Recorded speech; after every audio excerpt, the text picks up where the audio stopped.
자, 지금부터 분산 또는 유화 안정성을 평가할 수 있는 측정 방법 중에 하나인 터비스캔 테크놀로지에 대해서 알아보도록 하겠습니다.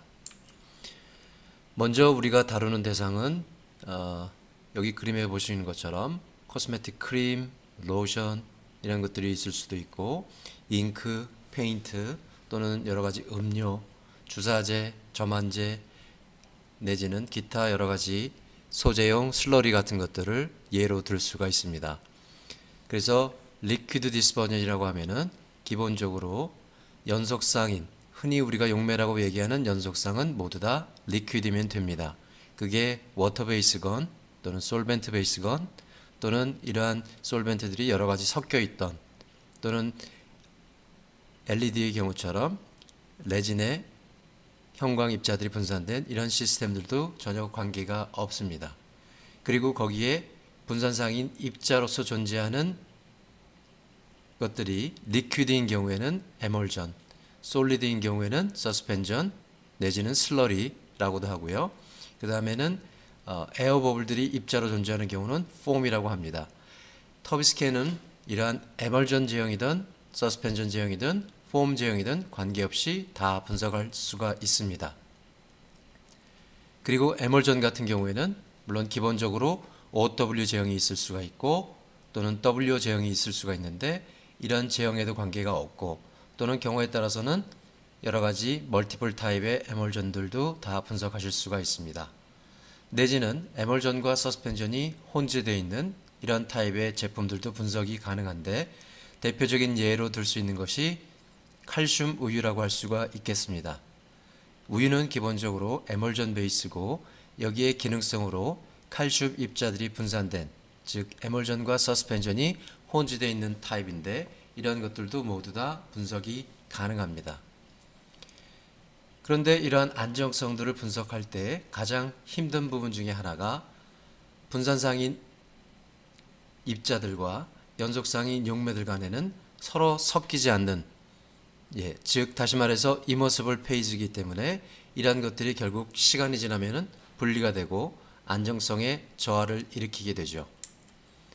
그래서 이상적으로는 우리가 초기의 분산 상태를 그대로 유지하고 그로 인해서 내가 원하는 입경 또는 제품의 균질성 내지는 센서리 부분에서의 물성들 또는 레올로직인 특성들이 다 유지가 될 수가 있겠습니다. 그렇지만 현실적으로는 이러한 제품들은 사실은 존재를 하지 않게 되고 모든 시스템은 시간이 지남에 따라서 결국은 변화가 되게 됩니다. 그래서 초기에는 골고루 잘 분산 내지는 유화가 되었지만 시간이 지남으로 인해서 입자들끼리 응집이 된다든지 또는 분산상과 연속상의 비중 차이로 인해서 크리밍 돼서 위로 뜬다든가 침전이 돼서 밑으로 가라앉는 이러한 안정성의 변화를 겪게 되죠. 결국 시간이 지나면서 이런 안정성의 변화가 일어나게 되고 특히 외부 온도 조건의 영향에 따라서도 더 빠르게 안정성의 변화는 일어날 수가 있습니다. 우리가 제품을 만들어서 그러한 제형들이 얼마만큼 안정한지 내가 억셉터블 하다라고 결정할 수 있는 그 기준은 결국 키네틱적으로 얼마만큼 안정성이 있을 것이냐 하는 부분일 것입니다. 그래서 이러한 안정성의 변화 현상은 크게 particle size variation 또 하나는 particle migration 이렇게 두 가지로 나눠볼 수가 있을 거고 particle size variation의 대표적인 예로는 flocculation, aggregation, agglomeration, coagulation 용어들은 굉장히 다양하지만 입자들이 서로 뭉쳐서 사이즈가 커지는 이러한 현상들을 말합니다. 특히 에멀전 같은 경우에는 처음에는 플로큐레이션이 되어 있지만 시간이 점차 지남에 따라서 코알레센스가 발생하게 되고 코알레센스는 결국 계면이 융합돼서 하나의 큰 사이즈로 커지는 이런 비가역적인 현상들이 일어납니다. 다음으로 마이그레이션은 앞서 설명드린 바와 마찬가지로 연속상인 용매와 분산상인 입자의 비중 차이로 인해서 뜨거나 가라앉는 이런 변화들이 일어나게 되는 거죠. 그런데 이러한 안정성도 보시는 바와 같이 크게 두 가지로 나눠볼 수가 있습니다. 그 첫 번째가 primary destabilization이고요. 그래서 키네틱적으로 시간이 지남에 따라서 크리밍, 세디멘테이션 또는 플로크레이션, 코알레센스, 오스왈트 라이프닝과 같은 현상에 의해서 변화가 될 수가 있을 거고, 그 다음으로는 2차적으로 크리밍이나 세디멘테이션이 일어나게 되면은 그로 인해서 크림 레이어나 또는 세디먼트 레이어 내에서 입자들끼리 2차적으로 패킹 또는 에그로게이션에 의해서 더 응집이 되는 이런 변화들이 일어나기도 하고, 또 하나 플로크레이션과 코알레센스가 일어나는 경우에는 그로 인해서 크리밍 또는 세디멘테이션이 가속화되는 이런 변화들이 일어날 수가 있습니다. 만약 이러한 시료들을 분석했을 때 이 사진에서 보시는 것처럼 각 시료가 도대체 어떤 현상에 의해서 안정성이 변화가 됐는지 판단하기란 매우 어렵습니다. 첫 번째 시료는 변화가 없는 것인지 또는 안에서는 응집이 일어났는데 그 변화가 시각적으로 안 보이는 것 뿐인지, 또는 우측의 시료 같은 경우는 침전이 된 것처럼 보이긴 하지만 단순히 침전에 의해서만 안정성의 변화가 일어났는지, 또는 응집이 돼서 그로 인해서 2차적으로 침전이 가속화돼서 문제가 생긴 것인지, 이런 것들을 명확하게 판단하기가 쉽지 않습니다.